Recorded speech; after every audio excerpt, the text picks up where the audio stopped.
గులాబీ మీకు కొన్ని రకాలు చూపించాను కదండి. గులాబీలో నేను అత్యంత కావాలని వచ్చినటువంటి రకాలు ఏదైతే ఉందో అది డబల్ త్రిబుల్ కలర్స్ గురించి అయితే ఫ్రెండ్ అని రావడం జరిగిందండి. అయితే విషయం ఏంటంటే నార్మల్గా గులాబీ చెట్టుకు ఒక రకం గులాబీ చెట్టు ఉండేటువంటి వాస్తవం ఉండదు అంతా కూడా. కానీ ఇక్కడ వీళ్ళు గ్రాఫ్టింగ్ స్టిక్ వాళ్ళ గులాబీ అండి. ఇది స్టిక్ గులాబీ అంటారు దీన్ని.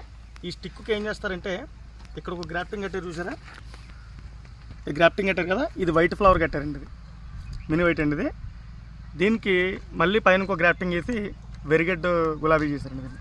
అలాగే ప్రతి దానికి కూడా ఒక స్టిక్కి 2 కలర్స్ గులాబీలు యాడ్ చేసి ఇలా కడతారండి. సక్సెస్ రేట్ తక్కువ ఉంటుందండి, ఎక్కువ ఉండవండి ఇవి. సక్సెస్ రేట్ అయినా 100 మొక్కలు వాళ్ళ గ్రాఫ్టింగ్ చేస్తే ఫస్ట్గా మనం చేయిస్తే అందులో సక్సెస్ రేట్ ఏదైనా ఒక 40, 45, 50 మొక్కలు చచ్చి వస్తాయండి. ఇది నేను డిఫరెంట్గా నేను చేయమన్నానండి ఇవన్నీ.